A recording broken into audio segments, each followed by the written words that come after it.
Hello, everyone. This is On Tyranny, the radio show of Ancient Greece Revisited. We run short documentaries on ancient Greece in our quest to rediscover the inceptual, the true idea behind ancient Greece.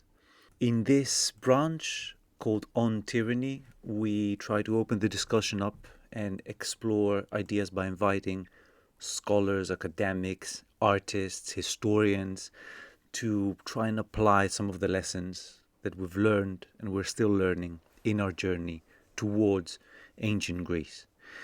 In this show of On Tyranny, I have the immense pleasure of having someone who has inspired me in doing ancient Greece Revisited, historian and YouTuber of a very popular channel called Survive the Jive, Thomas Rowsell. Welcome to the show. Thank you very much for having me, Michael. Well, thank you. And like I said, perhaps I haven't told you in private, so I'm going to tell you in public that your show has been one of the few inspirations for my show.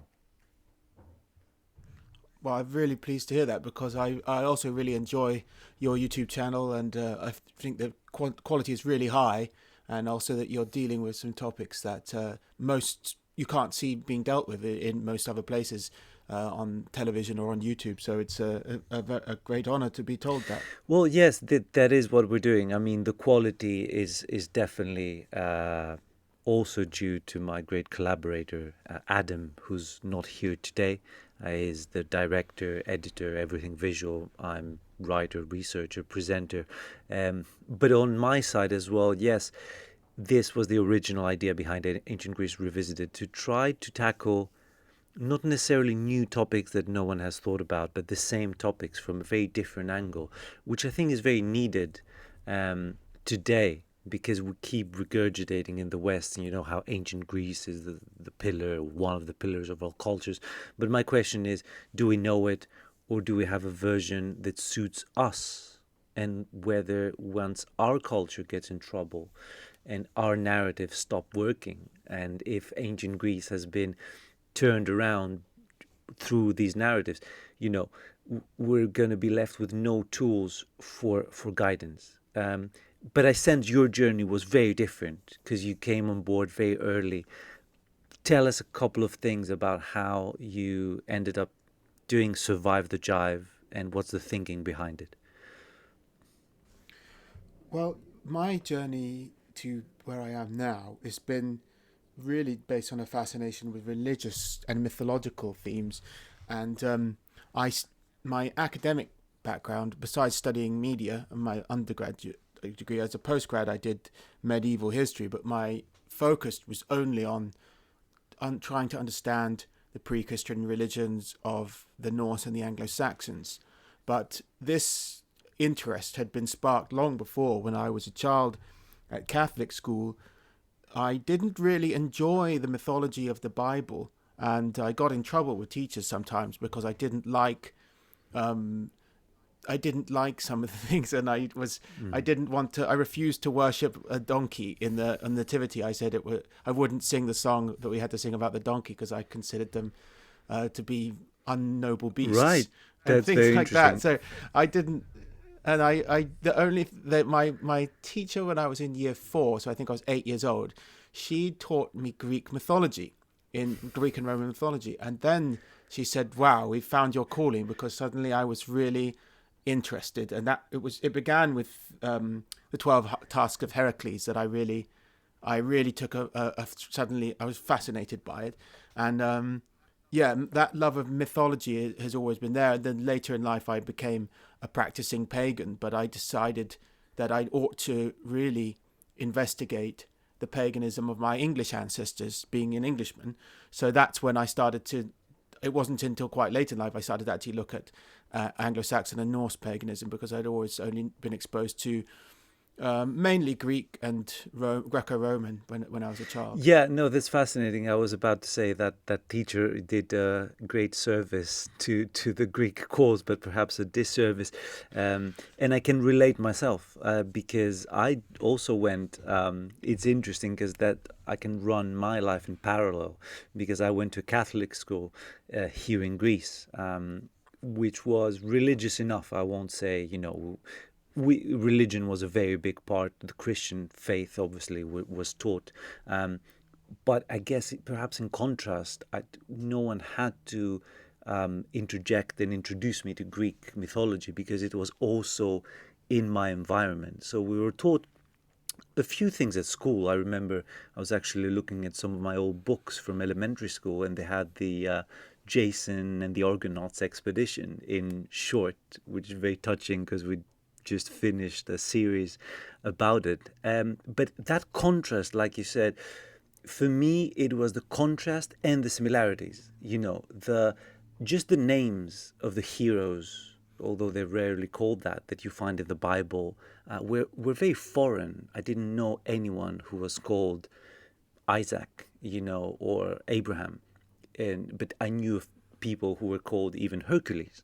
and that always felt a little foreign, as well as the images of the desert, these roaming tribes, going in the desert with no sea, in contrast with the sea of Greece, So I can understand that.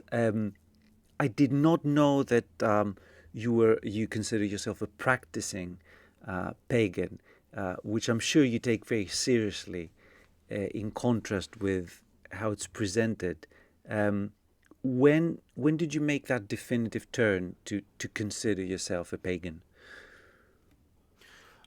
It's hard to pinpoint exactly because I started calling myself a pagan a long time ago, but I don't know if I could really say I really was one because I think I started calling myself a pagan at a time when I had been an atheist, but that my creeping agnosticism and sort of consciousness of the sort of inevitability of the divine, as I kind of came to see it, was there. But I didn't believe in the Bible, so I just said I'm a pagan, vaguely knowing that besides I knew about Greek mythology, which I liked, but that didn't mean I believed in the Greek gods.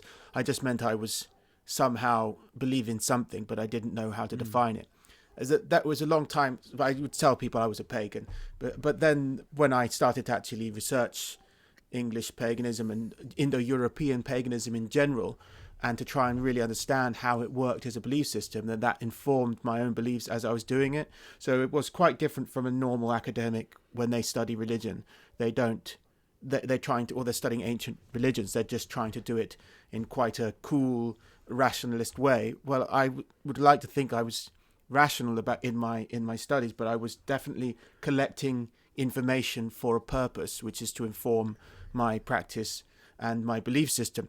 But I've been at least 11 years now a pagan, a practicing pagan with who's based on research and actually worships the You gods. said a very beautiful phrase there, the inevitability of faith, was it? I thought the inevitability of Divinity, divinity. even better, yes. Yeah, I think it becomes more apparent as you spend time in nature and in life and observe things. I'm sure there are strong arguments in saying, that it's confirmation bias when you look for something to exist and you'll find it. But I have had enough experiences in my life that I consider to be absolutely definitive proof of the supernatural, of something happening, like coincidences in events and things, like perhaps. particularly synchronicities, things like that. Even the pursuit of some of my documentaries, people think for example, I did 2 films about ancestors in Asia because my British family lived in Sri Lanka and India for a lot of the time. But there were 3 trips abroad that led to that, and all of them were completely random. I didn't plan them, and to the parts that I went, and I didn't. to make 2 different films. The first time I went, I didn't make a film. I didn't even know I had family in Sri Lanka ever, but I went to Sri Lanka to sort of rescue an ex-girlfriend who was working out there, and it was a last-minute sort of Sounds trip, like an and I went there, and then I arrived. It was a real adventure, but a very Indo-European adventure as well. Yes, it did feel like that. It was like a return, because when I got there, I felt like I've been here. I know this place. This is weird because it's a tropical country, but I feel certain that my ancestors lived here. And I said that to my girlfriend at the time who was working there. And then I found out when I got home that they had lived there. Oh, you didn't know? And then, no, I didn't know until after. So afterwards. It wasn't like then the second, father, mother, it was before that? No, there was always talk that I'd had ancestors who, I knew that my grandfather had lived in India as a child, and I thought that we had a plantation maybe in Burma or something, but I didn't know. No one had ever said Sri Lanka, so I had no reason to think Sri Lanka. And then it turned out it was Sri Lanka, not India. But they moved later to India. But when I went the second time, it was because I got in contact through ancestry research with a relative I had out there, and he invited me out there. So I was like, I'm just going to go and make a film.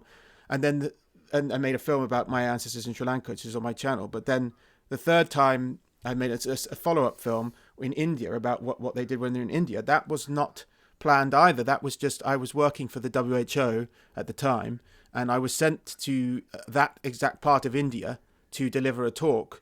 And it just so happened to be, within an hour or 2 drive of my great-grandfather's grave, which I didn't know where that was. I just went on a sort of mission, took a taxi out there to see if I could find his grave. And I went into the church, we looked up the church records, and a man said, I know where that grave is. And he just took me to it.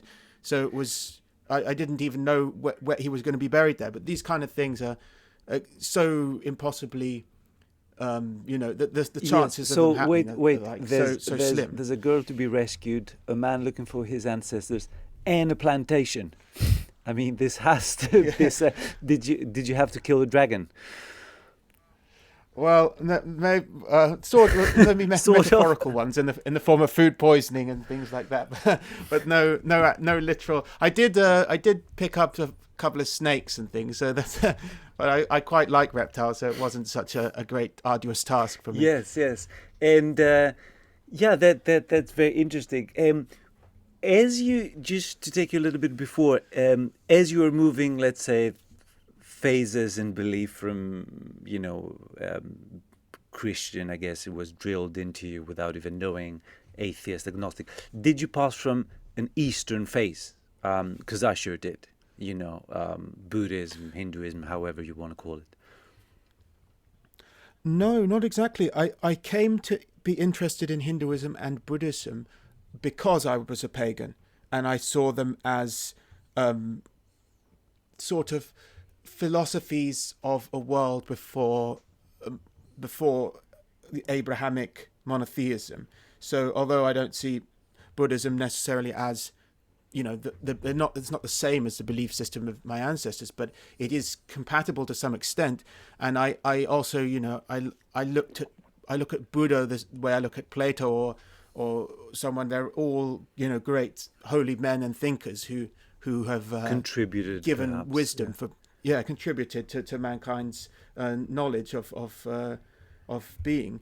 So I do have a great fascination with that, and that grew with my trips to Asia when I got to see Hindu temples and Buddhist temples and meet Buddhists and things. Mm-hmm.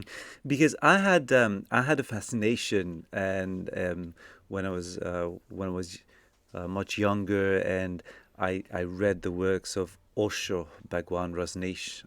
People can check out, there's a documentary on Netflix called Wild Wild Country. It's somewhat biased against him, but I think it's still a great representation of the craziness that happened around him.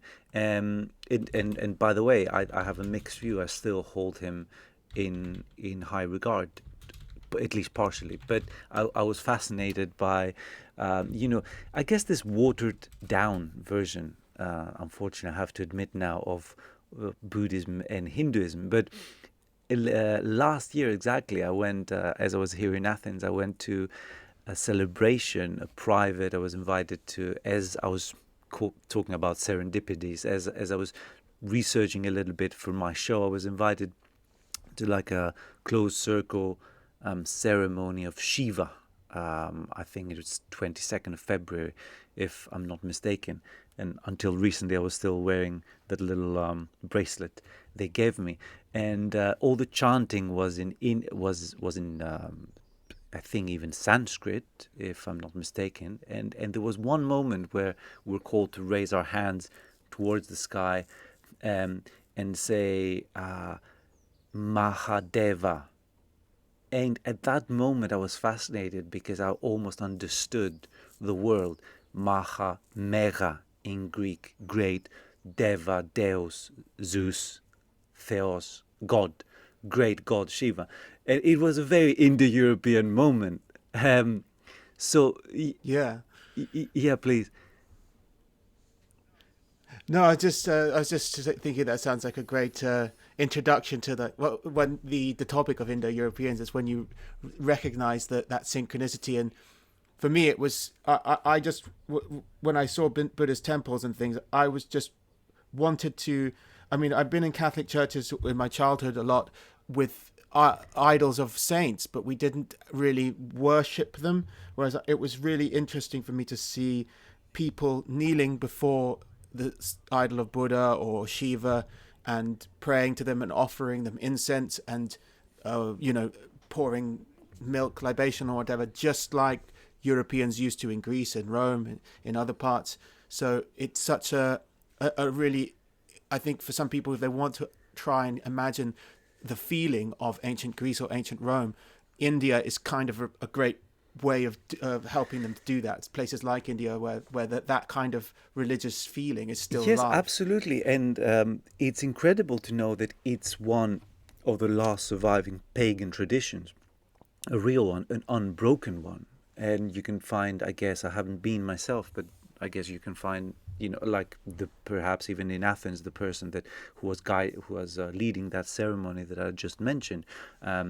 He's, I guess, sort of a guru. He teaches yoga, and it's fascinating to know that his teacher and the teacher of his teacher and the teacher of the teacher of his teacher, and if you follow that line, you can go back in time 2, 3, 4, who knows, 5,000 years before, an unbroken line of teacher and student that came to where I was standing honoring the god Shiva. Unfortunately, that line Incredible. in Greece has been broken, and I guess it's the same for your ancestry. But just to dive to the meat of it, I really want to talk about the Indo-European theory, hypothesis, tradition, culture, reality, and just to introduce listeners as to what that is and why I consider it important. So, the way I always understood history, and I only confirmed it the more I researched, is that Greece, in Greek culture, can be seen as a mix of at least two distinct cultures. One being the so-called Indo-European culture that came in from the north. I guess they must have arrived in Greece around the 12th century BC. And they brought down the language, which soon became the Greek language, parts of the worship of Zeus, the thunder god, and the warrior culture and ethos. And they found a pre-existing layer of cultures in Greece. The Minoans of Crete are one example, the Pelasgians. And these two cultures mixed and resulted in the creation of Greece, not on equal footing. The Indo-Europeans were conquerors, the pre-Indo-Europeans were conquered in body and spirit. And that these people that came down, whom we Greeks call Dorians, from Dore, which means spear, so the spear bearers, of which the Spartans perhaps was the last direct purest descendants, that they were part of this larger family called the Indo-Europeans. That is what I knew, and most of it what I'm confirmed. But the more I was talking about it publicly and the more I was incorporating these theories into Ancient Greece Revisited, I was met with a strange resistance from people who perhaps could not articulate why they were hostile to this view. They could not articulate it properly. They would hint that there is a racist substructure in these theories.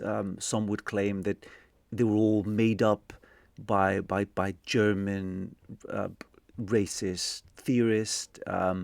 Some would tackle it from a different point of view, saying that the Greeks existed way before the Indo-Europeans came, so they didn't want to consider themselves so early. But because they could not articulate, it was a very strange thing where it was mostly emotional reaction rather than an argument-based reaction. And I want to dive into this because I think, correct me if I'm wrong, Tom, but you have dealt with similar opposition. So what is going on there? What is the Indo-European theory hypothesis, and why, if it's scientific, is it met with such a reaction? Well, it's a big story, so I'll have to try and tackle it as best I can. But I'll start by saying before I went to university for my master's to study paganism of Anglo-Saxons and Norse, I was already interested in Indo-Europeans, but I didn't realize just how, and I recognized that there was some controversy in it because of the association of those theories with firstly British imperialism and secondly with Nazi Germany. But I didn't know that it was quite as controversial as it was until I got to university, and I did my dissertation on horse sacrifices in Northern Europe, and I really wanted to compare as many of the sources I had on that I was citing on that topic, these horse sacrifices that were taking place in Viking era with others that were taking place that Herodotus records among the Scythians that we know about were happening in India, because they're so obviously Connected. the Yes. same thing. But or connected, or of a similar, they were connected somehow, in my opinion, because they're from a common origin. But my professor, who I respect, was very he didn't say it was racist or anything like that. He just made it clear that this isn't like serious academia. This is like silly talk. This is like alternative history, UFO. But why would it be? Realm? It sounds pretty historical. Well, but because I think in archaeology and history and everything, all these academic fields, since the 1950s, 60s, there has been a tendency to take a much more rigorously skeptical view of all the pre-established truth that those fields had accumulated over the 19th century. And one of those is the ideas of an Indo-European people and of invasions in general. All invasions have of historical, whether it's the Doric or Dorian invasions, the Indo-European invasions, even the Anglo-Saxon invasions of England, have been brought into question since the 1960s for various reasons, because they're saying just because a historian wrote that happened doesn't mean it happens. Just because languages changed doesn't mean that a people changed. It can, there's a famous phrase used by archaeologists to reinforce this. Is pots. Exactly. Pots are not people. But what we're finding is that sometimes pots are people. Sometimes the movement of new potteries and new languages is a reflection of the movement of a new people. And that some of the theories, in fact, a lot of them that were, cooked up in the 19th century and even the 18th century, and that have been discredited in the 20th century, are actually correct. And now I don't shy away from them at all, because not only do I think a proper appraisal of all the evidence of linguistics and archaeology and historical sources together show that they did occur, but now we have, in the last 10 years, what's been called by scientists the Genomic Revolution, which is basically that genetic science has moved enormously far since 2010, such that the findings from earlier genetics in the first 10 years of the 21st century are just not really, you don't even need to refer to them because they're considered crude in comparison. Basically, they don't have to worry so much about contamination. They're able to sequence much larger parts of the genetic code and analyze it much more cheaply, much more cost effectively, and also to extract viable DNA from very, very ancient skeletons. None of this was possible previously. So it's that now that, it is that new. It's very recent. very well. Genetic science has existed for much longer. We've been sequencing ancient skeletons in the 90s, but all they were doing then is taking it would cost a lot of money, so very few labs could do it. Some universities would put money in, and they could only look at a tiny little bit of their DNA, like the haplogroups. And that's why in the 90s people tried to revive Indo-European theory using haplogroups, which did seem to indicate that the Indo-European theory was correct as well, but it was still a little bit like not conclusive. But now when they have autosomal DNA, which looks at much more of it, it becomes really impossible to argue against. Now we know for sure that these theories that go back as far as a Welshman by the name of Jones, who was Sir William Jones, who was a judge in India for the British back in 1786. He was the first to say, there must be Indo-European languages. He realized that Greek, like a lot of educated Englishmen, he spoke Greek and Latin, but he also spoke Welsh because he was Welsh, and he spoke English. And then he spoke Indian languages, Hindi and Urdu, because he was a judge in India. And he realized all these languages were related. And following on from that, we have the whole of the 19th century and of scholarship that supported this theory in different ways. Though people have been arguing, and I can talk a bit about which kind of people are saying what about where exactly they came from for a long time. The homeland, but that also, I believe, there was the homeland, European homeland. It's very interesting. Yeah, just to recount that history a little bit for listeners. That yes, it's true that the whole idea of an Indo-European people started linguistically. As you mentioned, and it was the similarities between Greek, Latin, English, German, and Indian languages that just rang a bell at some people who were very learned. Very often when I read the stories and the biographies of these people, I think that there has been a dumbing down globally, but that's, I guess, for another show. These people were very learned back then, and they seemed to pick up knowledge very quickly. So they did see that there was a similarity, especially in the most basic words like mother, mater, mitera, father, pateras, pater, all these languages. And so the theory was that they must have a common ancestor, which is a very rational theory. And then it was expanded to so who spoke that language, who spoke that common ancestor, perhaps a common ancestor in general. And it's very fascinating that now I did not know that there has been so much difference in the sequencing of DNA in the past 10 years. That's fascinating. But do you think then, if all this evidence, linguistic, genomic, literary, point to at least a strong possibility, we're not going to settle this issue now, that equally strong or even stronger resistance, do you think it might be motivated by things other than scientific inquiry? Yes, I mean it's as I said, that the Indo-European theory was, everyone accepted Indo-European languages. That wasn't brought into question with the skepticism of the second half of the 20th century. That has always been accepted. It's just not possible to argue that there were no Indo-European languages. And even like great scholars who've kept the field alive, like David Anthony and J.P. Mallory, they and everyone has to accept, if the language existed, then there must be a people who spoke it. But even these great guys were like saying, yes, there was a first people, Proto-Indo-Europeans, who spoke this language from which Greek, Latin, English, and all the Indian languages, Hindi at least, and the northern Sanskrit, Indian languages sure, descend. But but yeah, Sanskrit. But that doesn't mean that they were a single people. That they were. We should think of them as one people. They could have been just a language spread across multiple peoples, and it wasn't like a spread of peoples.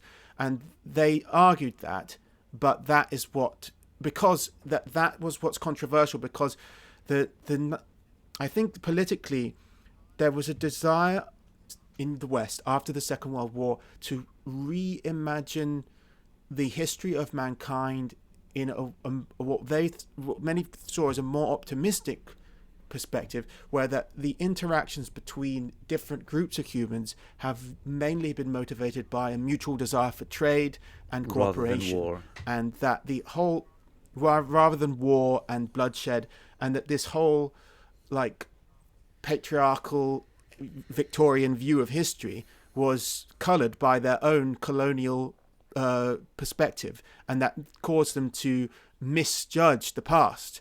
But unfortunately, they're wrong. That the Victorians had it right, and I think that there were obviously times when people interact for trade, but I mean, you don't have to. You can read the Mahabharata, you can read the Odyssey, the Iliad. There's war. There's war in there. There's slaughter of the enemy and killing even their women and children. There's things that people now would find abominable, but they happened, and that's just the reality. And if we try and sort of put the blinkers on, so we don't see that, then we don't get a proper view of the history of mankind. Yeah, that's definitely on board with that. We have to face history as it is. But you are right. There has been an effort to re-engineer even society and man after the Second World War. I guess partially it's understandable after the horrors of a second war after the first war. But part of it, I don't buy it. I think it was motivated by many other interests, and it's interesting and a little sad how this Indo-European theory has been drilled to people's heads as something bad, as something to be avoided. I definitely do believe there's an agenda there. Well, yeah, I mean, the part of it is because the racial politics of, as I said earlier, there's the racial politics of Nazi Germany, and also alleged use of the Aryan invasion of India theory by the British to allegedly to justify like a second invasion, rule over like India. A second, yeah. Yeah, but the thing is, though, it doesn't make any sense, because Britain was in India long before William Jones, the judge, even discovered Indo-European languages, and the British never needed Aryan invasion theories to justify anything. They just did what they liked, and so it's simply not true that the British depended on this ancient archaeological theory in order to justify their rule. They didn't. It's not in any statute. That's just not true. And as for the Germans, yes, the Germans in the Second World War, the Nazi Germany had an interest in what they call the Aryan race, which is basically used synonymously with what we call Indo-Europeans now. But some of the Nazi Germans were I got the name. There was one who Hermann Guntert, who was a Nazi-affiliated scholar, was claiming that the Indo-Europeans originated in Asia. So, now we're saying, as I was, the Heimat, or the homeland of the Indo-Europeans, is widely agreed by geneticists and all scholars who are involved in Indo-European studies to be on the Pontic-Caspian steppe of Eastern Europe. So even the Nazis were trying to say it was Asian. So it's not true that the Nazis were trying to say it was in Europe necessarily. And the Nazis even sent people out to Tibet to look for evidence of it up in Tibet and all this sort of thing. So the Nazis' idea of it is very different to the modern conception. Yeah, and I think this film with Brad Pitt, 7 Years in Tibet, was something like that. Was part of that expedition, perhaps. Right. Yeah. I can't remember the film. I had seen it, but it's a while ago. Yeah. And you mentioned so the Aryan hypothesis, just because you mentioned that name Aryan, which obviously is a trigger word. In my understanding, it has some scientific validity in that you do find it in the ancient Hindu texts. People who wrote a certain group of texts, I think it was the Vedas, if I'm not mistaken, self-identified as the Aryans. Is that correct? That's right. The Rig Veda is the oldest Indian holy book, and that describes the Aryans. And also in Iran, a separate language, the ancient texts there say they also speak of the Aryans coming into Iran, and what we term the Aryan invasion in the context of India refers to a different thing. This gets confusing because of the change in the use of terminology. At the time of in the early 20th century, the Indo-European was sometimes used synonymously with Aryan. So they sometimes called the Indo-Europeans Aryans. And then when we talk about an Aryan invasion of India, we're talking actually about something that happened in the Bronze Age, whereas the Proto-Indo-Europeans lived a long time earlier in the Neolithic. So we now don't use the term Aryan to describe the Indo-Europeans anymore, but we do still use the term Aryan to describe the you can use it to describe the Bronze Age Indo-Europeans who invaded India and Iran much later from Central Asia, and that those can still be called, because Aryan as a word is ancestral to its use, Arya in the Vedas and Aryan in the Avestan texts. So they must have called themselves At Aryans. some point, yeah. Those they're called Proto-Indo-Iranic speakers. But when we talk about it in earlier texts, like the Germans, they're using the term to refer to the ancestors of the Aryans and call them Aryans also. And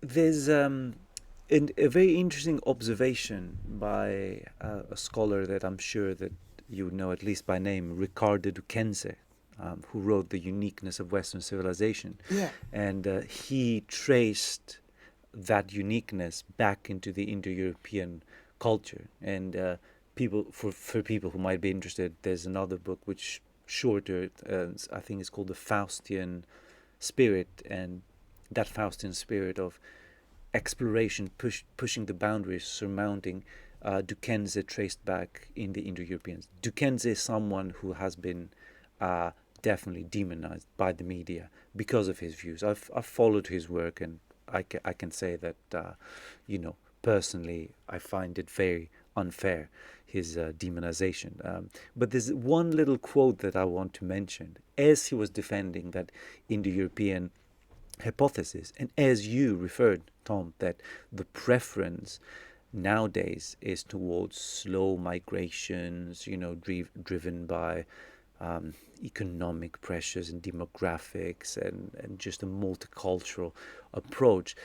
What Duquesne said, he noted, and I can't confirm it, he's the expert, but he said that for most historians who try to insist that no, there was no Indo-European invasion, that's an old theory, it's always about a slow expansion for economic pressures, he said that when it comes to other people, like the Huns, the Mongols, the Turks, that are not directly related to the Indo-Europeans, but of a similar cultural type. They are the horse-riding nomads, the pastoral migration warriors. When historians talk about them, about the Huns or about the Mongols, then it's all about, the exceptionally dynamic, expansionist culture, that poured like mountain lions on the steppes. So, it's only for what should have been their own ancestors that they reserve this reluctance. What do you make of that? Yeah, I definitely think there's a fear of the Indo-Europeans because of what I was saying about the association with European pride, because the Indo-Europeans are ancestral to all Europeans by blood, of course, and also many non-Europeans, but also more specifically they were European in their phenotype, in their DNA. They were European people, and also their language and culture has evolved into what we know as European cultures today. Everything from Greece to Ireland, and and also Indian. But that obviously is a problem, because the use of this in nationalist movements in the 19th century, there had used historical points of pride to shore up sense of national feeling, and that's actually natural. All countries do that. People want to feel proud of their history, but there is a very strong view in academia that when Europeans feel proud of themselves, that it's terrible and that they mustn't do that, and this is inevitably and irrevocably leads to the genocide of other peoples by some kind of magical process that they never actually explain the mechanics of. But somehow, when a European feels pride, it will result in genocide. You have a rune tattoo, and the next thing you know, you're putting people in gas chambers. Yes, you can't prevent it unless you feel constantly ashamed. You will eventually genocide someone, but according to them. So what I guess they don't like about it is that if Europeans have such an ancient heritage with such obviously important provenance, not only for their own history but for all world history, then it means that they really do have a good reason to be very proud of their lineage, and that, I suppose, is threatening in the context of the modern historical narratives and worldviews that are being promoted within academia, specifically the humanities. Yeah, which I find very unfair, because it's been said that it was nationalism that led to the Second World War, but I beg to differ. At best, it was German nationalism that led to the Second World War. And I can confirm that Greek nationalism, which was cultivated very intensely by the Metaxas dictatorship back then, a dictatorship that was fascistic in ideology. The soldiers would salute in the what's known today as the Hitler salute back in Greece. But so nationalism was cultivated in that very stereotypical way. Yet when Italy invaded, fascist Italy in the Second World War invaded Greece, that nationalism turned into a very pure patriotism that defended Greece and scored one of the greatest military victories of the Second World War. Almost the first World War power, Greece fighting against the Second World War, the most mechanized one of the most mechanized forces in the Axis, and Greece won in the Albanian front in the 1940s. So even that idea of nationalism has been demonized beyond reason. Would you agree? Yes, I think it has. I think even we have. It's not my area of history, the Second World War, but it's quite obvious that there's a very distorted view of it among the general populace in my country. For example, a politician not so long ago, in recent years, was arrested for reading a Churchill speech. Churchill's words, word for word, in public. He was arrested under hate speech laws. And that shows that even Winston Churchill, by today's laws in Britain, would be arrested. He wouldn't be allowed to believe the things he believed. So apparently what they class by now as nationalistic fascism, which we fought against, is actually, by definition, the very ideology that defeated the fascists in the Second World War. It's become quite confused about what exactly was being opposed to German nationalism. It certainly wasn't what we now have in the West. It was something else. It was a sense of, Britain got involved in the war to protect its empire and to protect Poland.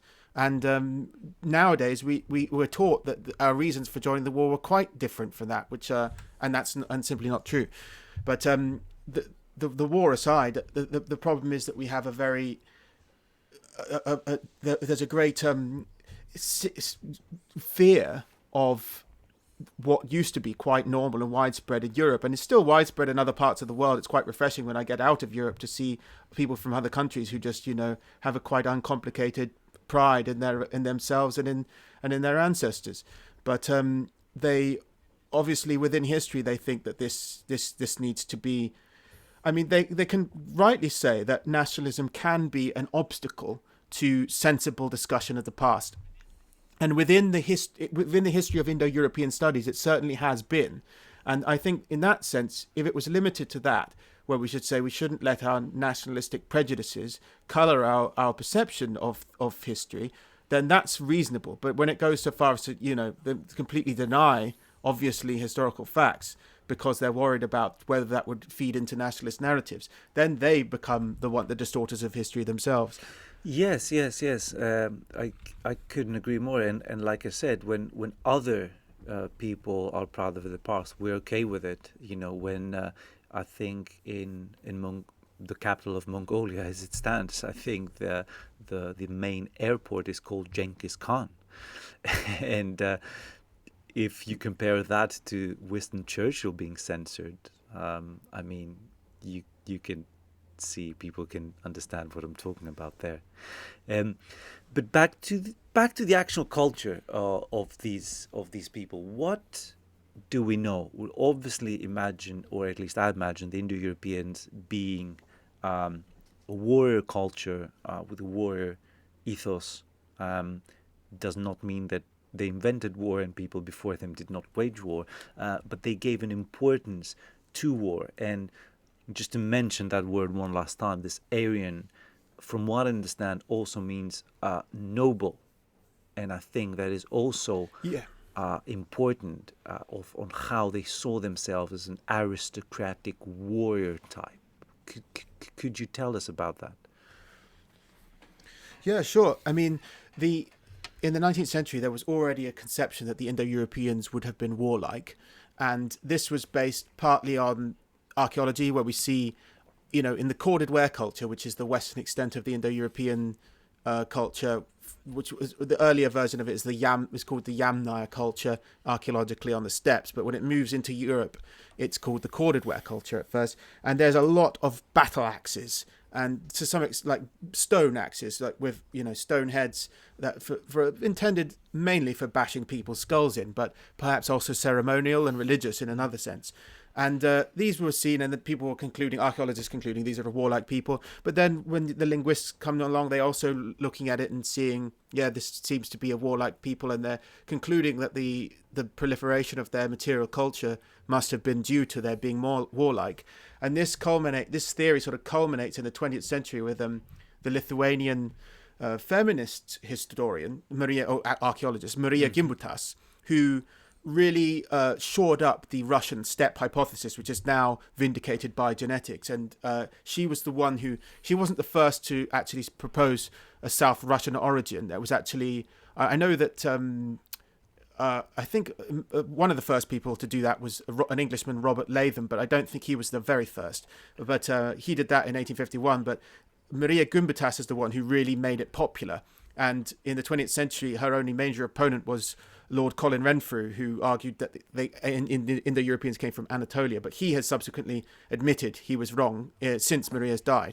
But Maria was wrong in another sense. Although she was right to say they were warlike, she was wrong to say she imagined that the Europeans before the Indo-Europeans were matriarchal, kind of peaceful, not very warlike at all, and that they had, they were overrun by these patriarchal warlords because they were, but that's not really the truth, because we can see clear evidence here in Britain of Neolithic massacres where they were killing each other and even killing children in these massacres. And we can see, in Sardinia, I think it's called the Nuagric culture, where basically a Neolithic sort of Vikings, or kind of not Vikings, but not by blood, I mean, or culturally, but cultural type. They had a culture that cultural type, just like Vikings, they were using ships to go and wage war on people. And this is before the Indo-Europeans. And Gimbutas, I think, she actually went to the Eurasian steppes and found some graves where warriors were buried with their weapons. And that was one indication that these people must have had this warlike aristocratic culture, correct? Absolutely, yeah. Well, she's right there, because we can see that spread all the way across Europe. Like even as recently as the Vikings, only 1,000 years ago, they are burying their dead in barrows or grave mounds, tumuli, they say in Latin, with weapons. And that's something that goes all the way back to the Indo-Europeans thousands of years earlier. And it's obviously a tradition that, although there were barrows in parts of Europe earlier, what we call in England long barrows, for example, for the Neolithic, but those are a completely different. They're more like tombs covered in mud, and they're stone tombs, and inside you have many of them buried, usually cremated, no weapons, just like a communal grave. And then afterwards, what you're seeing is these round barrows, just like the ones you see on the steppe, and they have usually just one very big man, one powerful man, and some of his immediate family buried with him. And he's got a lot of weapons and animal sacrifices with him too. And it's, this is what we see. We can see that, read that kind of burial happening. Was it Patroclus in the Iliad, in the Homeric literature? Yeah, and just to bring it closer to home, as in your home, I saw a film recently called, I think it was called The Dig, where it was about Yes. where it was you can remind me the date. I think it was Second World War, where It was just before the war, yeah, 1930s, where yeah. I guess you'd call him an amateur archaeologist now, helped a landlady of a farm dig up one of these. They looked like domes, made from dirt, from ground, and inside he found, and that's actually a historical event portrayed in that film, they found like a ship that looked like a Viking ship. And I know, Tom, that you did a documentary that started from a similar kind of mound grave close to your house, close to your I guess your family home. And it was very interesting.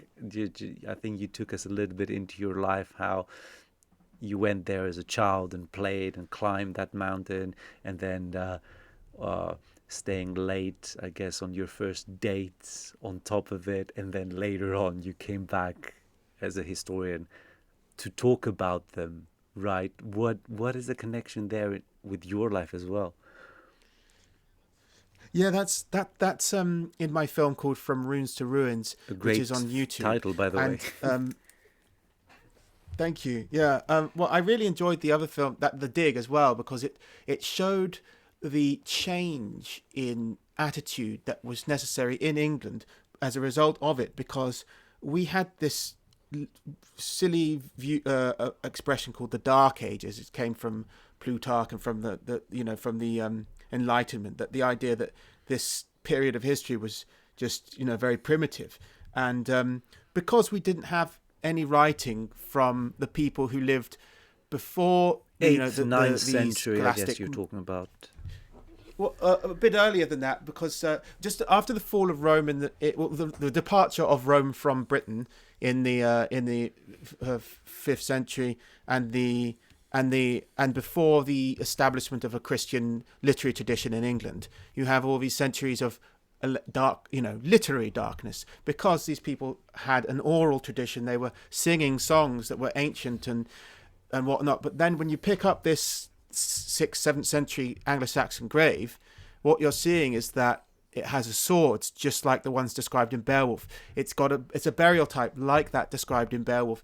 It has rich grave goods, which come not only from places like Byzantine, but so it did show that they still had connections with the Roman world, which was then Byzantium. We call it Byzantium; they called themselves Romans. I know that very well. Greeks called themselves Romans until a couple of centuries ago, actually.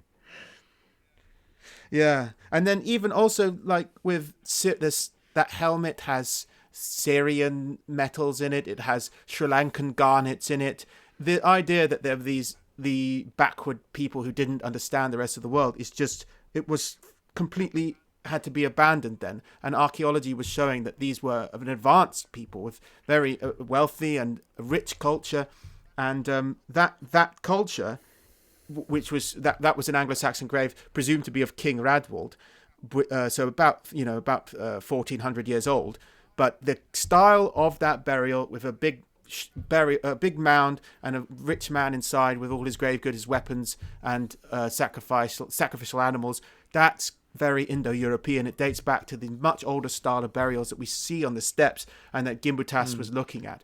The main difference is that they have a boat in it, which is a boat burial is, in my opinion, I've argued this online a few times in some of my videos, a development of a tradition on the steppes of horse and chariot burial, where obviously when Northern Europeans in Scandinavia and the Baltic area were surrounded by water on some sides and dense forests on the rest, horses and chariots became less useful and less potent symbols of power than ships. Yeah, so a ship was useful in life, then a ship will be useful in the afterlife. So the ship on that English grave was the equivalent of the chariot in the much earlier Indo-European graves. I believe so. I guess the ship was like the chariot of the sea. That's exactly what I think. And we're talking so this grave that was unearthed, the people that it refers to were Anglo-Saxons, correct?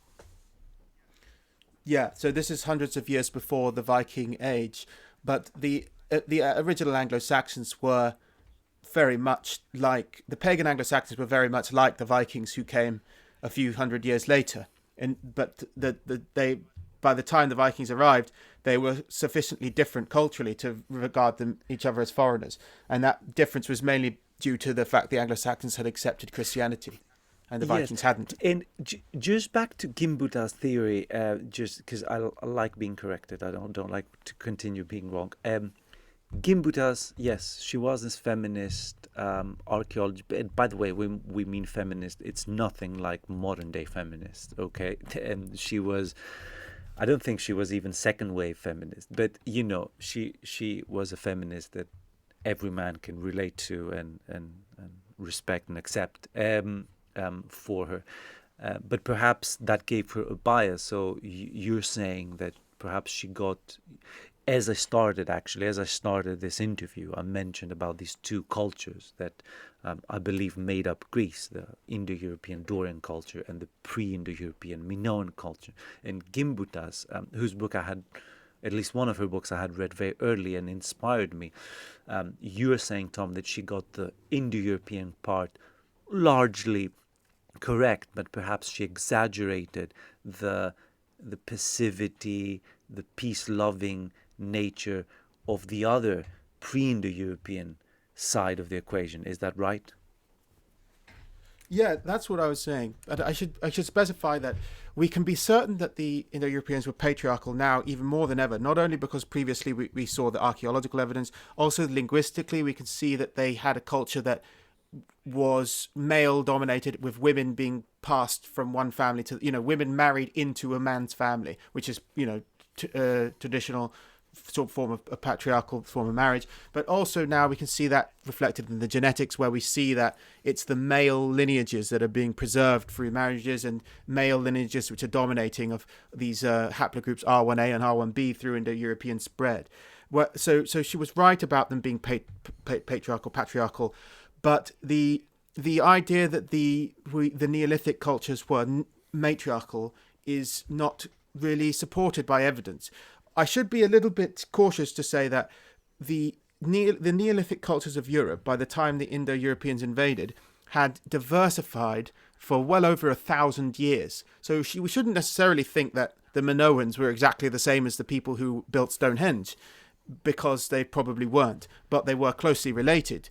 And they may have had related languages too, but we don't know for sure. But what we see now when we look at some of the, I did a video recently about the inbred god kings of Ireland, Neolithic, who built these great megalithic monuments, and we can see that they definitely had a patriarchy, and that there was an elite blood like caste who were whose sacral. For some reason, they were more inbred than normal people. So the average Neolithic person was not inbred. But these kings, these very, wealthy and powerful people were inbred. And that implies, a separate caste of inbred people, which implies a very unequal society, not the egalitarian society that Gimbutas was proposing.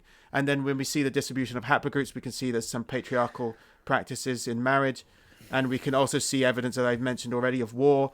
And the Minoans, I'm sure you know much more about than I do. That I'm sure they had war. I'm sure that they weren't entirely matriarchal. Yeah, I mean, the Minoans are still a puzzle because no major evidence, has been found as yet of them. So they're a bit of a puzzle as to the warlike nature.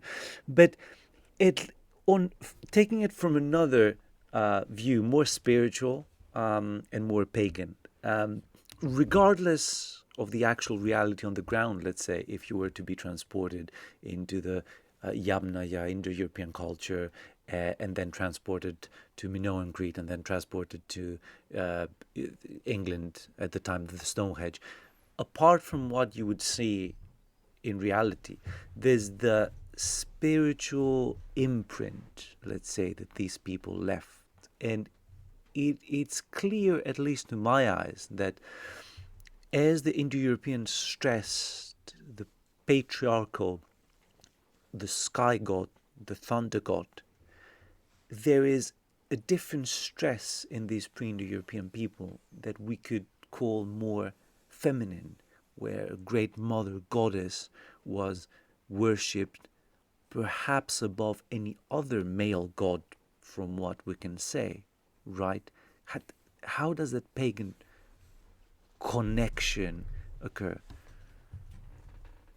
Well, in Indo-European religions in Europe, it's generally thought that they had goddesses originally, but while they preserved their gods as they invaded different places, it seems that the Indo-European goddesses have been syncretized with indigenous goddesses in each locale they move into.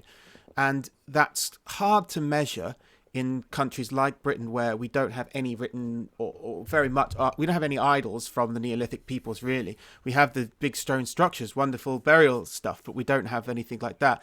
But where we in the Near East and in Greece, we can really see quite clearly how the pre-Indo-European goddess has been integrated into Indo-European belief systems among the Greeks and the Luwians, the Luwian speakers in Lycia, for example. And I used, and then elsewhere in Anatolia. And I used my, I went to Turkey in 2019 and made a film about this called In Search of the Earth Mother.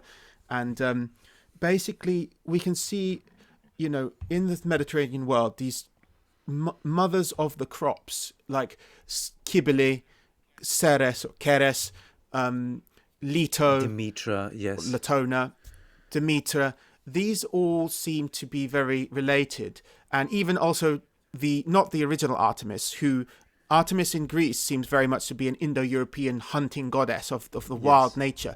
But the Artemis of Anatolia, what we see in Artemis of the Ephesians, for example, she's very much like these other mothers like Cybele. And this does seem to be the pre-Indo-European goddess of the Anatolians and of the Neolithic Greeks, the Pelasgians, and we should expect such a goddess to exist because among the Indo-Europeans, what we see about from their diet was that they certainly had some cereals, but that they were mainly they were eating a lot of dairy products, and they were also eating a lot of meat, and they had words for geese and cows, and they were very obsessed with cows. In fact, cows were their main status symbol. But the words for wheat and corn that are used in Indo-European languages are often not Indo-European. And we know, of course, that the domestication of these grains happened in the Near East or in the Fertile Crescent and spread across Anatolia into Europe. So we should expect. We know for a fact that all the builders of Stonehenge and the Minoans and all the Neolithic Europeans were sedentary peoples, often with quite large towns or at least large settlements if they didn't have towns. Yes. And they were agrarian.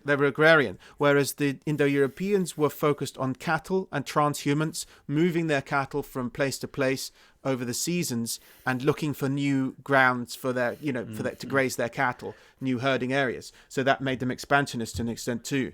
But when they come to across these obviously there's going to be a confrontation between these two types of people when you have these large cities of people in Minoans had proper cities, and they had large fields, and if they find out that these guys with cows are just rampaging through the area and driving their cattle all over the place and burning down villages if they feel like it, there's going to be a confrontation. But Yes, and also a synthesis yes, and I as guess well. this type of life, that pastoral, moving around, keeping large animals like cows, they it hardens you. It hardens you, regardless whether you're an Indo-European living in the 15th century BC or an American living in the 1800s. Because there's definitely, I think, although it's stretching it, but I think, like you said about India and how people can get a sense of ancient Greek devotion by studying this foreign yet very living culture of the Hindus, I think that by studying Western films, one could get a very small glimpse of the Indo-European lifestyle, just because the conditions were the same, and perhaps the people, largely genetically, were similar. Do you think that's taking it a step too far?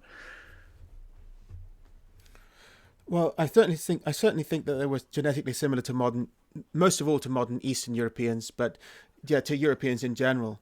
But sometimes I think one of the best examples sometimes you actually have to get an idea of who's most like them in practice. I think you're better off looking at foreigners who actually live as pastoralists now, whether that be in Africa, where you you get some tribes in the Serengeti who just literally drive cattle around from place to place, or even I watched a documentary by David Attenborough called Tribal Eye. It's a series of one of the episodes looks at nomadic, I think they were Kurdish people, pastoralist Kurds, driving cattle from place to place. And that was really shocking, where at one stage they have to go over when the rivers are really fat in the spring and they're very strong, and they have to drive the cattle over them to get to their summer pastures.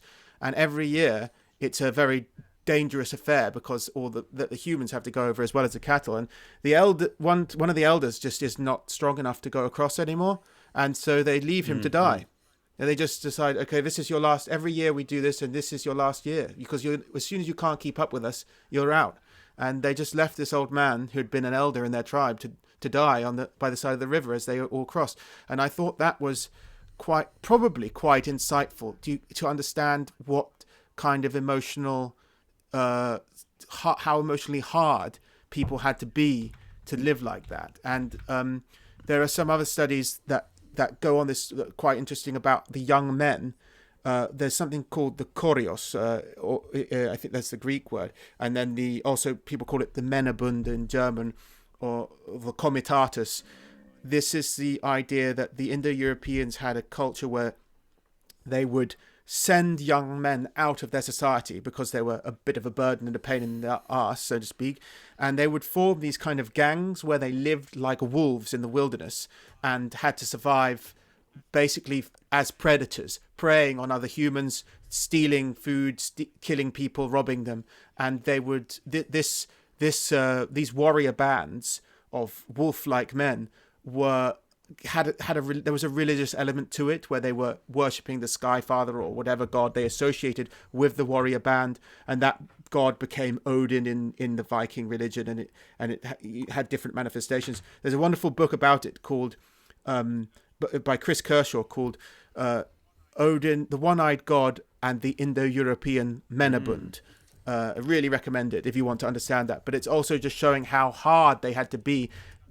From a young age, they were literally turned away by their families and told, live like a wolf in the wild and see if you can survive. Yeah. And just to complement this image, okay, because the Indo-European culture seems to have given us two human types. The first, the warrior, of course, we all think about, whether through the epics of Homer or the Rig Veda, like you said, the Bhagavad Gita, or just a description of how life was that you very eloquently gave us. The warrior type comes forth very clearly. But there was another type that the Indo-Europeans gave it, and that is the poet. And what you find in Homer's Iliad is these hardened, brutes being exalted in virtue by a poet who is also very Indo-European, because the poetic tradition is also very Indo-European. Whatever we have found of the pre-Indo-European people who did have writing, by the way, are largely accounting records. The Mycenaeans of Greece or the Minoans of Greece, the pre-Indo-Europeans of Greece.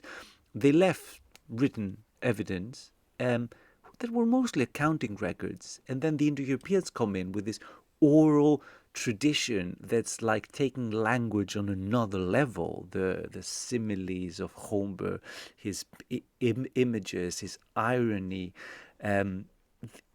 That warrior poet that combination seems to be the chemical reaction that made that culture. What do you think? Absolutely. I think it's widely agreed that whether you're talking about Homeric verses, the Rig Veda, Beowulf, these texts derive largely from oral traditions which are much, much older. And what we know from evidence both from in India and among the Celts, the Romans record that the Celt, I can't remember if it was a Roman or Greek who said that the Druids disdain writing because they consider it a degeneration. They prefer everything to be memorized. The only language the Druids learn is Greek, and they only learn to write and read Greek so that they can learn from the Greeks, not so that they can teach other people their wisdom, because they believe that their wisdom could only be taught via the 20-year course of Druidry. 20 years? Which 20 years it takes to memorize all the verses, and that's the same thing we saw in India with the Brahminical tradition of the Brahmin caste. They had to memorize the Rig Veda word for word and sing it, not to write it down. That became a later thing. So the Rig Veda is dated to around 1500 BC, although the texts we have are much later, but we can tell that it was originally not. It dates to far beyond its first written time. That is fascinating, and unfortunately, nowadays we're losing most of it, because back in ancient Greece, at least I know, there was this idea of memory being a goddess, Mnemosyne, who was the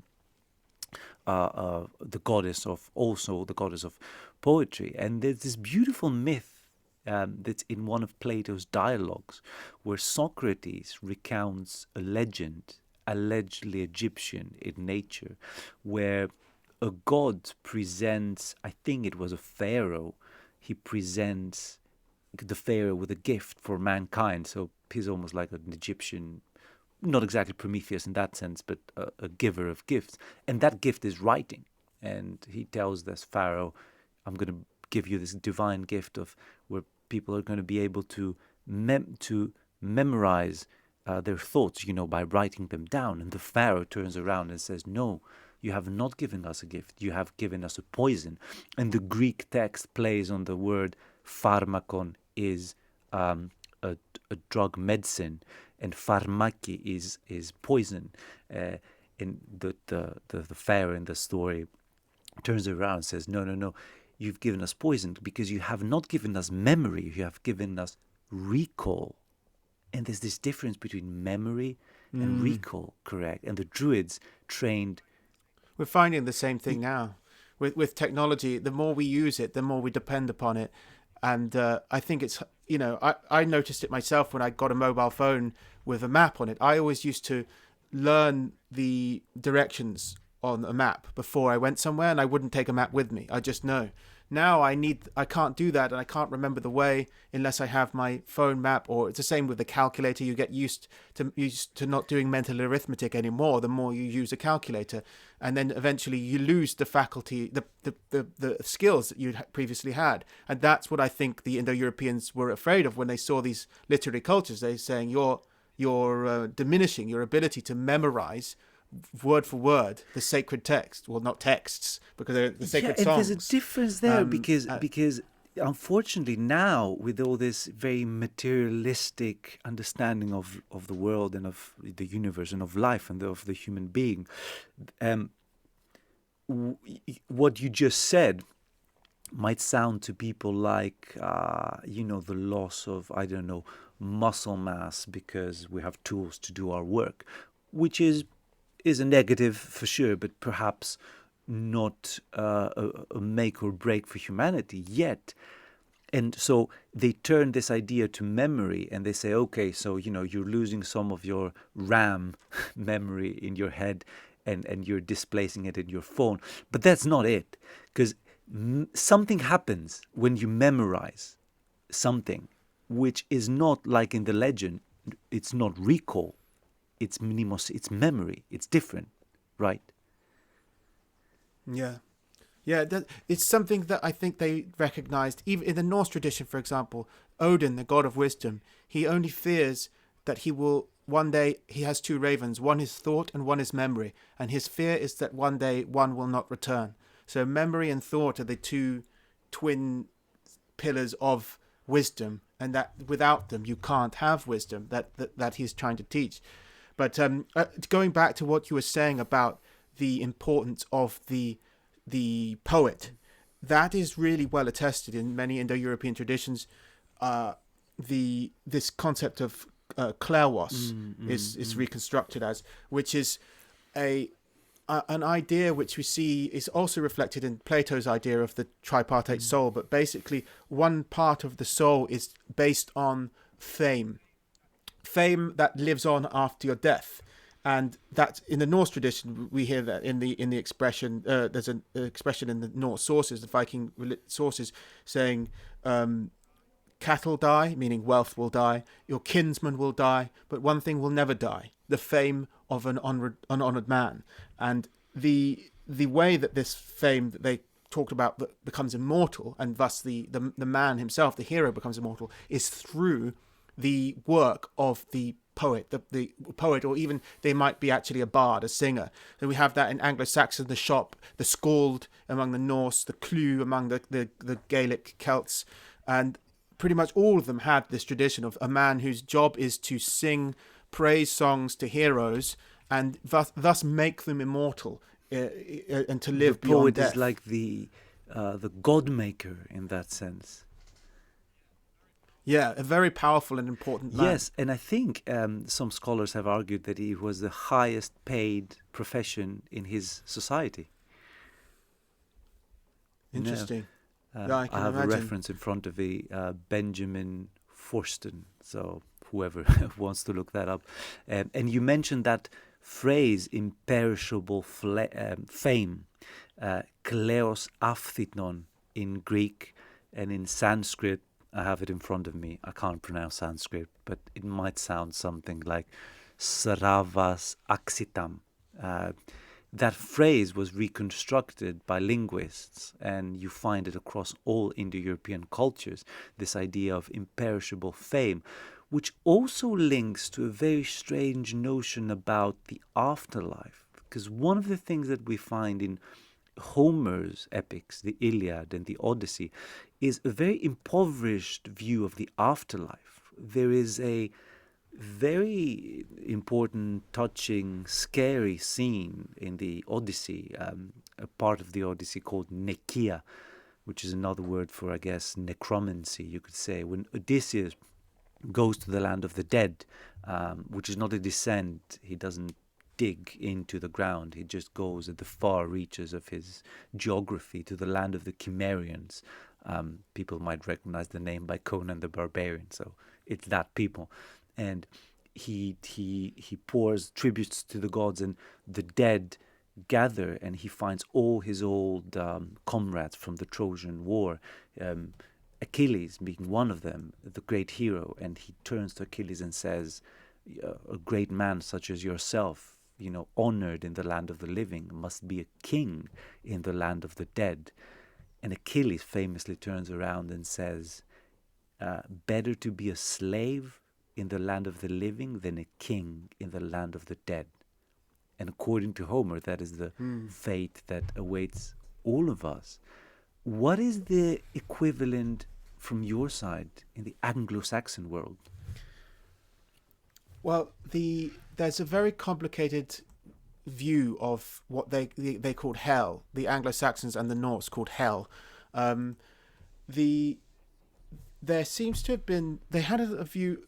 It is where we take the modern word hell as well, when referring to the Christian hell. But just as the Greeks sometimes, early Greek Christians sometimes called hell Hades or Hades, however you want to pronounce it. That's just them taking a pagan word and applying it to a non-pagan concept. So this is not a place, as far as we can tell, of punishment necessarily, like in Christian religion. And like the hell of Norse mythology, it's a bit more like Hades in Greek mythology, where the souls are not tormented for eternity, but they're not happy either. They're certainly a bit unhappy, but they're not like being tortured by demons or anything. And we know from it's very, very complicated. It doesn't necessarily seem to be that there was an agreed idea of what happens in the afterlife. Like, we have the Bible tell us this is what the afterlife is going to be like. They didn't have that. They had different songs telling different things about how it might be and what people say and what ghosts have said or what gods might have said about it. But the burials of Anglo-Saxons include large joints of meat and other food, and that implies the dead were going to need to eat something, right? They got ships and weapons. Well, they're obviously going to need those. And the descriptions of hell in the Norse tradition actually describe people eating at feasts. They're still having feasts and parties. They're still having, they're even growing food. There's even crops. They're talking about, there's still work. There's still labor. There's still like human relationships. It's basically another life. And it's kind of complicated because they don't seem to show, there could be Christian influence later on where, and certainly in Greece, even before Christian influence, we start to see more, and in Rome too, like ideas of the wicked being punished in the afterlife. And the same thing happens in the Norse tradition, where there is a part of hell specifically where it says that the wicked are given punishments. But that could be Christian influence in that source, because that's from a long time after. But what we do know for sure is that there were still hierarchies in the afterlife. So like talking about, you can be a king in hell, in the afterlife. There are still, people who are in charge and people who are on the underdogs. There are still people who own possessions and own more and have more power. So it's certainly not an eternal paradise, nor is it an eternal torture. It's just like another world. I guess is perhaps why when Dante's Inferno, all the pagans stay in what's been since known as limbo, this in between place. But just as you mentioned, this difficulty of understanding exactly what, I guess, your people, your ancestors believe, and all the Christian influences. I guess one big difference in researching ancient Greece or the past of Greece and the past of England is that you have a tremendous wealth of sources when it comes to Greece. First-hand accounts, second-hand accounts, third-hand accounts.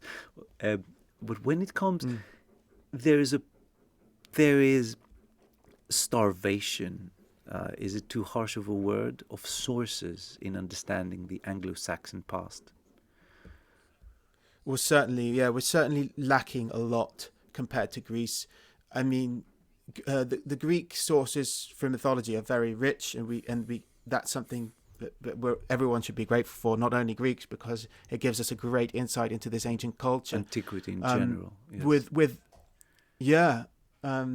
But the Anglo-Saxon, I mean, the Norse is quite rich, but the Norse sources are all derived from have gone through a Christian lens, so they have to be interpreted from that, whereas the Greek ones are often directly contemporary, but the English ones are also, going through Christians, but they're even less extent than the Norse ones. So to understand the English ones, we need to rely by comparing them to the closely related Norse religion, because the English and the Anglo-Saxons and the Norse were actually quite closely related, and their cultures and languages were quite the same. Their gods were the same, really, like that Woden and Odin is the same god. Thunor and Thor is the same god. It's just they're slightly different because they've been separate for a while.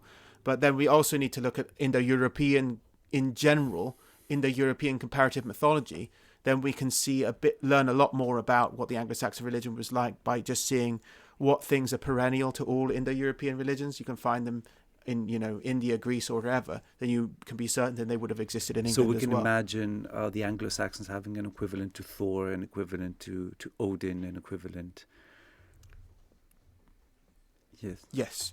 Yes, undoubtedly. They had an equivalent to Odin called Woden, and we know for sure that he was the name Woden is what the Anglo-Saxons called him, but in Scandinavia, even just before the Viking Age, he was called Wodins. So it was only in the late Viking Age that he starts to be called Odin. So we can see it's definitely the same god. And also, the English sources describe him as hanging, holy in heaven, hanging just like Odin hung himself to receive sacred wisdom. And many of the other associations of Woden that Odin had are also seen in English sources for Woden. So we know it's the same religion, it's the same god. And that is one of the difficulties for me as a Greek to understand this god that perhaps you could unpack, because I can't really compare him to Zeus, because Odin or Wotan has this darker tone and this mystical aspect. He sacrificed himself. He hung from a tree, I think it was called Yggdrasil in Norse, and took out one of his eyes and became one-eyed to receive that wisdom. Please correct me if I'm wrong. But if I'm correct, Zeus, I cannot imagine Zeus doing that. How can we relate to this god? If you wanted to relate this god through Greek sources, I'd say in terms of Zeus, you can only compare him to Zeus in the sense that, one, he was the king of the gods, and secondly, he was seen as a paternal figure, a father. He's the guy in charge. Other than that, he's very, very different. He is more like, and all the ancient, the only ancient source who compares them directly is Tacitus, a Roman, who describes him in terms of Mercury. And also we see later Frankish, Irish, German, many other writers describing the chief god of Germanic peoples as Mercury. So he was obviously very similar to Mercury or Hermes, and that I think can be explained for two reasons. One, Mercury was a psychopomp. He led the dead, and that's what Odin was too. I said already that he was associated with this cult of young warriors, like the Indo-European cult of the Menabund, and he also was associated literally with an army of the dead, because in the Norse tradition they have one part of the afterlife which is separate from the others called Valhall, which is specifically for Odin's chosen warriors, an elite in the dead in the afterlife, who were all distinguished by their work on the battlefield.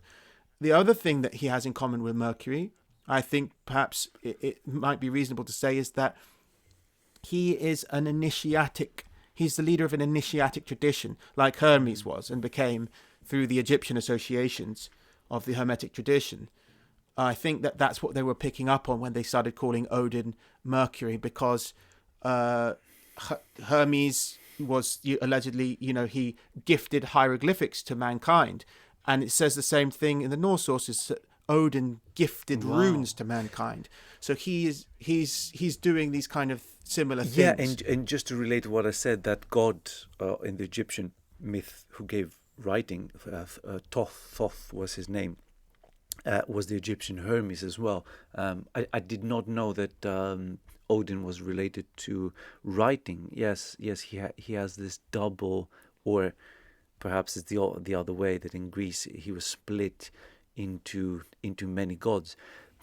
And then I guess moving on, you have Thor, or the equivalent thereof, who is also a little strange to me, because he's very simple on one side, because he's a warrior, and he's presented a little bit like Hercules, a little clumsy even, but he has this more primitive side to him. He doesn't even wield an axe or a sword. He wields a blunt weapon, and I think his chariot was pulled by goats, which is again not very Indo-European, like you did your research in horse sacrifice, horse being the link between all these Indo-European faiths, and there you have a god, Thor, who is not associated with a horse. Oh, could he be an echo of a different pre-Indo-European pantheon? I don't think he is. I think he is really very Indo-European. The storm god is the best, one of the best attested of all Indo-European gods, and Thor is actually quite one of the best storm gods we have, who seems, to have kept all his most early features. None of the other storm gods have chariots specifically pulled by goats, as far as I remember, but many of the others have chariots. His goats are a part, I think, probably to represent his appetite, because he eats them every single night and then brings them back to life, regrow flesh so that he can eat them again and again. So this is just to reflect his hyper-masculinity. He's got an enormous appetite. He's capable of drinking. He was tricked by a giant into thinking the sea itself was a horn of ale, and he nearly drank the entire ocean in one go. So he can drink an enormous amount of ale. He can eat an enormous amount of meat. He can lift even something that is, physically impossible to lift, which is the serpent that's coiled around the entire globe. He can lift it up. He can combat. He wrestles with old age itself, which is no amount of strength can battle old age, but he will contend with it. And he is like Hercules, he's a hero with a bludgeoning weapon. So the first sources on him is again Tacitus, and Tacitus calls him Hercules and says that he was beloved by those people. And of course Hercules is beloved by Greeks and Romans as just a simple, strong man. He wasn't a philosopher. He's not a wise god. He just represents uncomplicated, powerful male strength. And he can, and that bludgeoning weapon, Hercules' club, was used as an amulet in the Roman Empire for protection, and the protection you want from Thor. And that's exactly why Germanic people would wear the hammer of Thor. It represents the same thing. It's the strength of a man, of an uncomplicated and generally good-natured but simple god who uses his sheer power to overcome his enemies. And that's a very appealing. He's known as the friend of mankind, and he certainly. His storm associations mean that in other religions he is associated with the rains, and of course the rains are very important for agricultural economies. And just as you mentioned this legend of Thor battling with a serpent, there is this apocalyptic side to the Norse and perhaps to the English paganism, which is perhaps lacking again in Greece. There are notions that the end of the gods will come, because for people listening, remember that pagan gods are immortal rather than eternal. They sort of exist in time, but they persist for a very, very long time. Well, perhaps the God of the Bible is eternal. He's outside of all this. And so if you are inside of time, eventually an end will come, even if it's eras and eras to come. And Prometheus, the tragedy, Aeschylus' tragedy, Prometheus bound. You have Prometheus who is bound on this mountain, and he turns to Zeus and says, your time will come as well. But in the Norse mythology, it's much more explicit. There's almost like a prophecy that the end will come, right? Yeah, that's called Ragnarok. I think that it's not attested specifically in the English sources because we have so few attestations of anything in the English sources, but we can presume they had a similar belief. But Ragnarok, my belief is that although it sounds apocalyptic and biblical in a way, it's like the end of the world, the twilight of the gods, the Gotterdammerung, as Wagner calls it. They do also have a cycle of renewal comes afterwards. Some of the gods survive, some of mankind will survive, and the world will be renewed and better afterwards. So this view of a cyclical history is very much reflected in India with their notion of yugas, the different ages and the cycles of ages. And I made a video about Kali Yuga, and I compared the Norse. It's very good. I tried to compare them all. I used Ovid for the Greco-Roman, and I used the Ragnarok story, and I used some of the descriptions of Kali Yuga and Celtic stuff, and they all have different ideas that there's going to be a bad ending and then a renewal and then a better world after. And I think that's quite perennial in the European worldviews. I just want to focus on one that I actually learned from you on that video, where the Kali Yuga, from what I understand, means age. Kali Yuga is the last age, and I guess is the age that we're living in. Not as of last year, I mean as in, all historical time that we know of, I think falls into the Kali Yuga. Is that correct? Yeah, it's different ways of calculating it in India. The Kali Yuga is specifically the Indian conception of ages, but yeah, I think we've been in the Kali Yuga for thousands of years apparently, but it feels more like it recently. And you said one thing that I wanted to focus on that video that I did not know, and I learned from you. You said that in the Kali Yuga is a time of decay. Kings will forget their kingdoms, they will no longer want to rule, husbands will not respect their wives, wives will not respect their husbands, the gurus are going to be all fake, and they're going to care about money, sons are not going to respect their fathers, religion is going to atrophy, the gods are going to come into question, all of which sounds eerily familiar. But you said there is one saving grace in the Kali Yuga. There's a bonus, so to speak, that just by chanting the name of God, Krishna, you can immediately reach release and enlightenment. Yeah, it's hopeful ending. I wanted to give something a little bit hopeful at the end. However, I should add that I don't necessarily believe Krishna was actually worshipped by the Aryans, the original Indo-Europeans, because he doesn't. I don't think he even appears in the Rig Veda at all. His name means dark one. So I think he's more of a figure who appears. He's very, very important in the Bhagavad Gita, which is a smaller part of the Mahabharata. And he gives advice to Arjuna there, and the most popular form of Hinduism that we see in the West is the Hare Krishna sort of sect, and that's why we see a lot of Hindu literature that's translated into English is very Krishna heavy, Krishna centric. This idea that the time you are the furthest away from the divine, there's almost like a small loop leading you back into it, that while everything else is crumbling around, there's like in that age of darkness that we're going through, there's this little loop, almost like an escape pod. As you feel the furthest, you are actually the closest to the divine. Yeah, well, it definitely has been said in Indian traditions that it's in a way a blessing to be born in the Kali Yuga, because the more wicked the world is around you, the more opportunity you have to be good.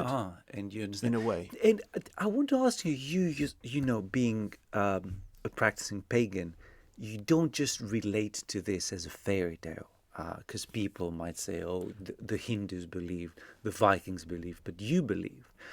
How do you relate to the Kali Yuga in terms of what's going on in the world today? Well, I don't take these scriptures as prophecies to be taken as literal like dates you can calculate. Also, we're this far into Kali Yuga and we have to wait this long before things get better. I don't see it like that at all. Obviously, the different traditions don't even match up in that respect. They don't even give dates most of the time, but they're not talking about it in that way. I think that it is true, though, that there are cycles of this sort, and that everything in life has a cycle. You know, whether you're looking at plants, you're looking at the year, you're looking at the day and the night, everything in nature works in cycles. So I believe that is a built-in part of the universe, and that you should expect it in all things, including ages of man. So I think we're going through an age of decline, of spiritual decline now, which is also marked by an increase in technological activity, which, as we've already discussed, would, in the Indo-European view, be seen as a decline, because they were skeptical even of quite primitive, what we consider primitive technologies like writing now. But I think that these times also, as I said, are opportunities for us to be good, and it's not it's not at all a saying that you. It's not to say that you should depend on. If you believe in a fatalistic view, which I do to an extent, it doesn't mean that you absolved of responsibility to do good in the world. It doesn't mean that at all. Your consciousness of bad, evil things happening around you should make you more determined to do good things in distinction to them, and to mark yourself off as someone who is part of the good, a part of God, if you will. Like I believe that is the the highest and best of the God of what is divine exists in mankind, and you can manifest that on earth in your actions. So yeah, I think we're living in a bad age, and bad things are going to continue to happen. But that also there's lots of hope as well, because you have to take that hope not from your environment but from your own determination to do good. Wow. I feel that's a great point to close that wonderful conversation off. Keep it on this high and low point as well. Just one question I wanted to ask you: what does Survive the Jive, your YouTube channel, mean? How did you come up with this name? Well, it's funny. It's actually before the YouTube channel there was a blog I had, and I called it Survive the Jive because I just wanted to use it to complain about things I didn't like, and jive just meant whatever I didn't like. But the things specifically that the blog was about, the tagline was something like counter surveillance information for the iPhoney generation. So that was in 2007 when iPhones were coming out, and I was very skeptical about smartphones and iPhones, and also the use of data to surveilling the population. That was in 2007, and I think my fears were certainly vindicated by what we see in the modern world. So basically, Survive the Jive originally meant survive the onslaught of technology and the associated surveillance state. Obviously, my YouTube channel has absolutely nothing to do with that. I never even discussed those things. But I kept I gave the name "You Survive the Jive" to the YouTube channel as well, just because I couldn't be bothered to think of another name. And Jive, I guess it can be loosely be about whatever I don't like or anything at the time. So Jive now, I guess Survive the Jive means now survive misinformation in history or whatever. But originally it meant iPhones. Jive meant iPhones. Okay, yeah, it's a very Indo-European of you being and I guess just before we go, since you mentioned it, we are living in a technological age, and I think I've been wondering about this connection between spirituality and technology. I know there's a big resurgence on psychedelics, for instance, and I did an episode on psychedelics, and a lot of people think they can find a spirituality through these chemicals, whether it's going to Peru and trying ayahuasca, or don't try this at home, disclaimer, but at home. Through various chemicals. But what I find is that although, and I admit to using them publicly, but although they do open up something for sure, and in that sense it has been worth exploring for myself, the way they're perceived as chemicals and as acting in the brain through a series of chemical reactions that affect the neurons, etc., etc., etc., brings us almost back into the problem, back into this very base materialist view that initially the seeker was trying to get away from. What is your view on that? Yes, I think you're right. I think I think that these substances are fraught with dangers for those who use them, potentially spiritual dangers, because I do believe, as there's a reason why so many spiritual traditions have made use of entheogens, this kind of psychoactive things, the Elysian mysteries, for example, and then also in Central America, the Aztecs used them, and many in Native American tribes in California apparently made use of different kinds of psychoactive plants. It's quite widespread, actually. Wherever they're available, it seems that there's a tradition. But they're always used in very controlled environments in a very specific ritual. And I think that's important because I think they pose as much of a danger as they do a potential help for people, because they open you up to certain experiences that could be quite harmful if you were in the wrong circumstances. So I'm hesitant to advise people to use them, but I definitely think that it has been the case that people have made use of them for positive ends for thousands of years, and that people should, whatever the chemical, as you said about the material perception of it, there certainly is a measurable scientific effect on the body that might the study of which may result in some useful medicines being developed. I don't know, but I think that I trust the traditions in the sense that they should be used only in the context of a controlled ritual environment. Yes, I can agree. It was. I guess what I was also trying to get is whether you think technology and paganism can go together somehow. Is modern technology, try linking it back with Survive the Jive, how it started. Is there something deadening in modern technology that is almost poison for the pagan soul? Yes and no, because, as I said, everything I know about paganism I've read, or most of it anyway. I haven't. Maybe I've had some spiritual experiences, but most of it, what I know that's useful for people is what I've read. And reading is a technology, one that the Indo-Europeans were skeptical of. Without that technology, there would be nothing left of them, almost, of their beliefs, perhaps. So we have to be realistic. This internet access now has enabled us to have this conversation, and we're able to spread more information, and this can live on for, hopefully, for centuries.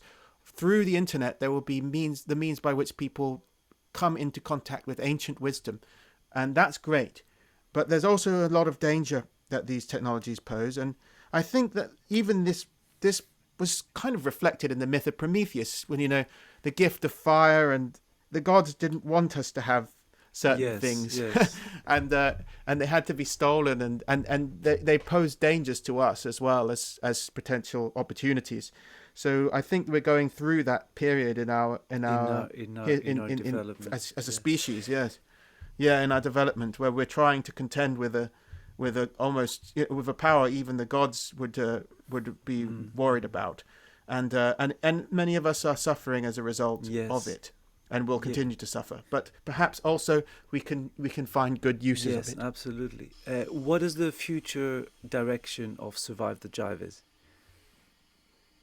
Well, the next video I'm doing, I should have done a long time ago. I'm just doing a 2-part series about Anglo-Saxon paganism, where I list everything about each Anglo-Saxon god we know about and how we know it and what it is. And then I'm going to talk about the other things Anglo-Saxons believed in besides gods like hell, elves, etc., orcs and Valkyries.